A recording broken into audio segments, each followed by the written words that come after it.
363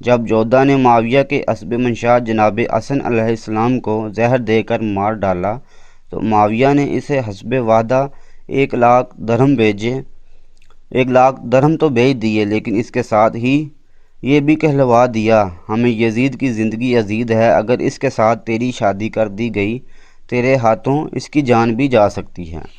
ابھی اس کے آگے صفحہ نمبر 366 میں یہ لکھا ہوا ہے، صفحہ نمبر 365 میں یہ نیچے لکھا ہوا ہے کہ عبداللہ ابن عباس جب معاویہ کے پاس وفد لے کر گئے تو پہلے مسجد میں تشریف لے گئے۔ وہاں انہوں نے معاویہ کو اہل خزرہ میں نعرہ تکبیر بلند کرتے سنا، ان کے ساتھ اہل خزرہ نے بھی نعرہ تکبیر بلند کیا۔ جب ان لوگوں نے جو اس وقت مسجد میں موجود تھے اہل خزرہ کو نعرہ تکبیر بلند کرتے سنا تو ان کی تقلید میں نعرہ ہائے تکبیر بلند کرنے لگے۔ ابن عباس نے دیکھا کہ یہ نعرے سن کر فاختہ بنت کرزہ بن عمر بن نوفل بن عبد مناف گھر سے باہر آئی اور اس نے معاویہ سے پوچھا، یا امیر المومنین، اللہ آپ کو خوش رکھے، آج ایسی کیا خبر آئی جو آپ اس قدر خوشی سے نعرے لگا رہے ہیں؟ فاختہ کے جواب میں معاویہ بولے، حسن بن علی علیہ السلام کی موت کی خبر آئی ہے۔ فاختہ نے جب یہ سنا تو انا للہ و انا الیہ راجعون کہہ کر رونے لگیں، پھر بولی، سید المسلمین ابن بنت رسول اللہ صلی اللہ علیہ وآلہ وسلم وفات پا گئے۔ معاویہ نے کہا، ہاں یہ درست ہے، لیکن تو اس طرح کیوں رو رہی ہے جیسے تیرا کوئی رشتہ دار مر گیا ہو؟ جب ابن عباس کی آمد کی خبر معاویہ کو ملی تو وہ اور زیادہ خوش ہوئے، اور جس وقت اول الذکر ان کے پاس پہنچے تو ان سے بولے، ابن عباس، میں نے سنا ہے کہ حسن علیہ السلام وفات پا گئے۔ ابن عباس نے کہا، جی ہاں، لیکن کیا آپ ان کی وفات کی خبر سن کر خوشی سے نعرہ تکبیر بلند کر رہے تھے؟ معاویہ نے جواب دیا، ہاں۔ اس کے علاوہ میرے ہاتھ میں کتاب امام حسن اور خلافت راشدہ مفتی غلام رسول جماعتی نقش بندی کی تالیف ہے۔ یہ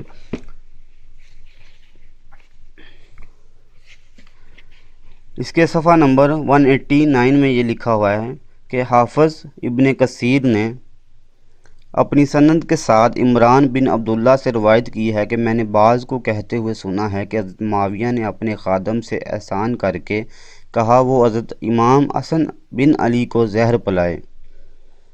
اور ایک اور دوسری روایت میں یہ ہے کہ جودہ کو حضرت معاویہ نے اس پر برائے نگہتہ کیا کہ وہ حسن بن علی کو زہر پلا دے، چنانچہ اس نے امام حسن کو زہر پلا دیا جس سے وہ فوت ہو گئے۔ اس کے علاوہ میرے ہاتھ میں کتاب مناقب ابو تراب ہے، علامہ حاجی سید خلیل احمد چشتی صابری کی۔ وہ اس کے صفحہ نمبر 320 میں لکھتے ہیں کہ خبر موت امام سن کر معاویہ کا یہ کہنا کہ حسن ایک نگارہ تھے جس انگارہ کو اللہ نے بجھا دیا۔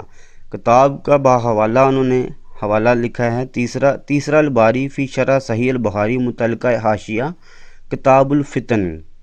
معاویہ کو جب شہادت امام کی خبر پہنچی تو وہ بولا کہ حسن ایک انگارہ تھے جس انگارہ کو اللہ نے بجھا دیا۔ یہ چند کتابوں کے حوالے میں نے آپ کی خدمت میں پیش کیے۔ اس کے علاوہ اہل سنت کی 30 کتابوں میں یہ لکھا ہوا ہے کہ امام حسن علیہ السلام کو زہر دینے والا معاویہ تھا۔ یہ تھے چند کتابوں کے حوالے جو میں نے اہل سنت کی کتابوں سے پیش کیے، لیکن اکثر یہ کہا جاتا ہے کہ امام حسن علیہ السلام کو زہر معاویہ نے نہیں دلوایا تھا بلکہ یزید نے دلوایا تھا۔ تو مسلمانوں کو دھوکہ دینے اور ان کا ایمان خراب کرنے اور انہیں گمراہی کی دلدل میں پھنسائے رکھنے کی نیت سے اکثر یہ کہا جاتا ہے کہ یہ فعل معاویہ کا نہ تھا بلکہ یہ کام یزید کا تھا، مگر افسوس کہ جو لوگ ایسا کہتے ہیں وہ اس بات کو بلا بیٹھے کہ یزید اس وقت برسر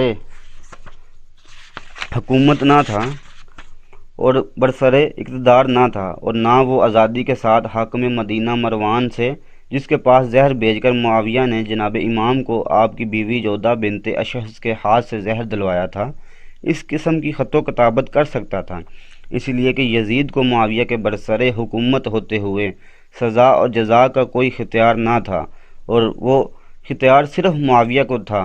اس کے علاوہ حضرت امام حسن علیہ السلام کی شخصیت دنیا اسلام میں ایسی نہ تھی کہ جن کی شہادت کا واقعہ چھپائے چھپ سکتا۔ مروان اس کو بخوبی سمجھتا تھا۔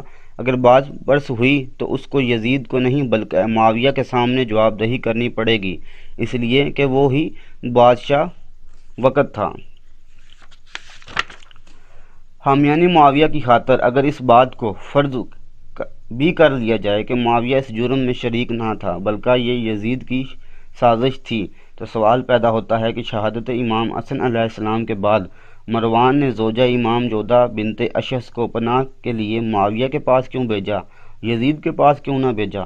پھر یہ کہ معاویہ نے جودہ کو سزا کیوں نہ دی بلکہ الٹا بطور انعام کے اس کو 1,00,000 درہم کیوں دیا؟ اور یہ 1,00,000 درہم اس نے زن خبیثہ کے کس کار نمایاں کا صلہ تھا؟ پھر معاویہ نے مروان سے یہ کیوں نہیں دریافت کیا کہ تو نے اس عورت کو میرے پاس کیوں بھیجا، میرا اس سے کیا تعلق؟ معاویہ کا جودہ کو صحیح سلامت نکل جانے دینا اور اس کو 1,00,000 درہم بطور انعام کے دینا صرف اسی ایک اصول کے تحت سمجھ میں آ سکتا ہے کہ معاویہ قتل امام میں خود شریک تھا، اور یہ واقعہ حالہ اس کے ایماں اور اس کی اشارہ سے ہوا تھا۔ پھر یہ کہ اگر معاویہ قاتل امام نہیں تھا تو وہ حضور کی خبر شہادت سن کر سجدہ میں کس بات کے لیے گرا اور کس بات کی خوشی میں اس نے تکبیر کہی؟ اور پھر یہ کیوں کہا کہ حسن ایک انگارہ تھے جسے اللہ نے بجھا دیا؟ کہیں چھپائے سے چھپ سکا ہے کسی کے قتل عمد کا چرچا؟ جو چپ رہے گی زباں خنجر تو خوں پکارے گا آستین کا۔